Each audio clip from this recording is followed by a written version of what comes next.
It's telling us something. It's a bursting bubble, and my spidey senses really got triggered last year after the election of President Trump and ETFs and the pile-on this year. The key thing it might be telling us is there's a potential the stock market can follow Bitcoin's path into the year end.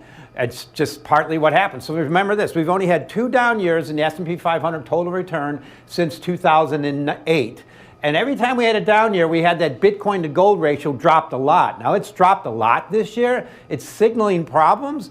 It might recover, but remember, we're getting towards the end of the year. One thing that's a problem is stock market volatility is very low. And this Bitcoin situation is happening in an environment where gold is beating everything. It's up 55%, and the world's most significant industrial commodity, crude oil, is collapsing. It's down 20%. I mean, that's a global recessionary trajectory.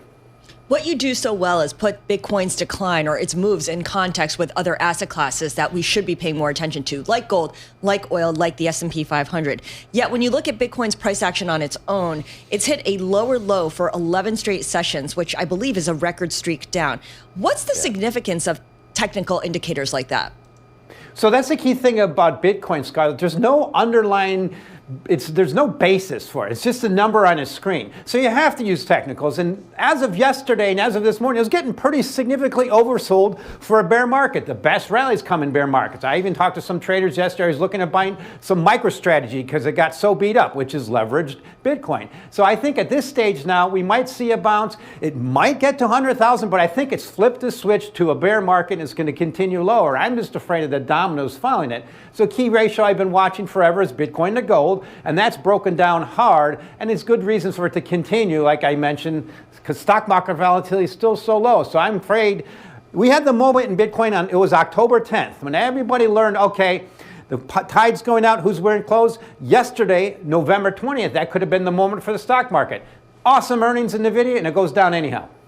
Tell you, I'm looking at the RSI function, relative strength. I use it for everything else. I'm not sure if I should use it for XBT, the Bitcoin, but man, it's broken through the 50-day, the 200-day. Yeah. It's now got an index of 22. Anything below 30 says oversold here. The chart's screaming that, I don't know, is it oversold here? Is there a technical floor for you, Mike?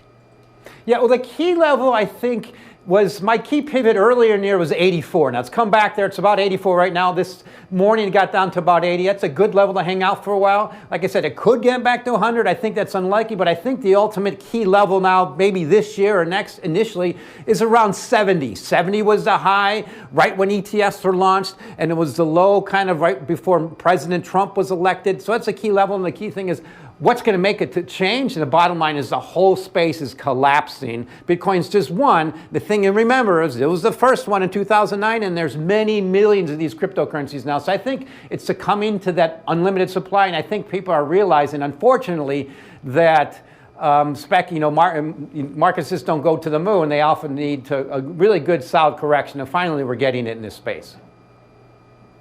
I'm looking at the CRYP Go function, which is the cryptocurrency monitor. And Bitcoin is at the very top because it's the OG of the digital coins, down more than 4%. But then you have Ethereum, you have Tether, you have XRP, and there's a sea of red here. How much do you pay attention to these altcoins, Mike? A lot. The one I love to mention, Scarlet, is number 9 on that list. Dogecoin, it was launched as a joke. It tracked nothing. It got to near $60 billion last year as a peak, which was more than BNY Mellon. Now it's about $21 billion. I think it should be $21,000. It should be worthless. And that's my point, is this whole space needs a purge. It's on the back, and it worked well when the U.S. stock market was creating massive wealth, and now we're starting de-risking. I think it's just to start. The key risk for the end of the year is if it trickles down to the stock market.